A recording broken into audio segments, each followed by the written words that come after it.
സ്നേഹത്തോടെ എല്ലാവർക്കും സ്വാഗതം. വേദയോഗ എ വോയജ് ടു ലൈഫ് എന്ന നമ്മുടെ ചാനലിലെ ഇന്നത്തെ യോഗ സെഷൻ പശ്ചിമോത്താനാസനത്തിനെയും അതിന്റെ കൗണ്ടർ പോസ്റ്റർ ആയിട്ടുള്ള പൂർവോത്താനാസനത്തിനെയും കുറിച്ചാണ്.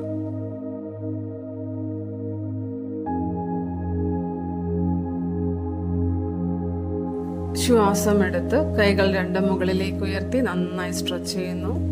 ശ്വാസം കളഞ്ഞുകൊണ്ട് ആ സ്ട്രെച്ചോട് കൂടി മുന്നിലേക്ക് ബെൻഡ് ചെയ്തു വരാം. കൈകൾ കാൽവിരലുകളിലേക്ക് പിടിക്കുന്നു. Normal breathing.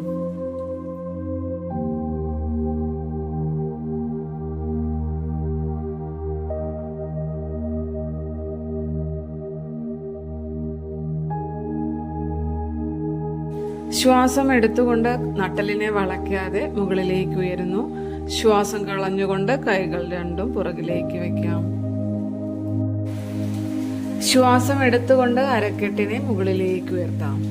Shoulder relaxed, neck relaxed. കാൽ വിരലുകളെ തറയിലേക്ക് തൊടാം. പൂർവ ഉത്താനാസന.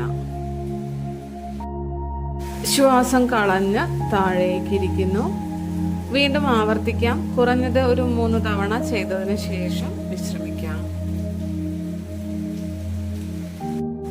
പശ്ചിമോത്താനത്തിനായി മുന്നോട്ട് ബെൻഡ് ചെയ്യുമ്പോൾ നട്ടലിനെ വളച്ചു കൊണ്ടുവരാൻ ശ്രമിക്കാതെ നട്ടലിനെ സ്ട്രെയിറ്റ് ചെയ്ത് മുന്നിലേക്ക് നോക്കി ബെൻഡ് ചെയ്യാം. അരക്കെട്ടിനെ വലിച്ചു മുന്നിലേക്ക് നീക്കി വയറിനെ ആദ്യം കാലിലേക്ക് വെക്കുന്നു, പിന്നീട് ചെസ്റ്റ് ഏരിയ, അവസാനം മുഖം. ഈ ഒരു രീതിയിൽ ബെൻഡ് ചെയ്തു വരാൻ ശ്രമിക്കാം. തിരിച്ച് ഉയരുമ്പോഴും നട്ടലിനെ നിവർന്ന് തന്നെ ഇരിക്കട്ടെ. കൈകൾ, മുഖം, ചെസ്റ്റ്, വയർ ഇങ്ങനെ പടിപടിയായി ഉയർത്തിക്കൊണ്ടുവരാം. ശ്രദ്ധിക്കേണ്ട മറ്റു കാര്യം എന്തെന്നാൽ ഓരോ ആസനത്തിലേക്ക് എത്തുവാനും നിങ്ങളുടെ ശരീരത്തെ കൂടുതൽ ബുദ്ധിമുട്ടിക്കാതിരിക്കുക. അല്പാൽപമായി പൂർണ്ണതയിലേക്ക് എത്തിക്കുവാനായി എല്ലായ്പ്പോഴും ശ്രദ്ധിക്കണം.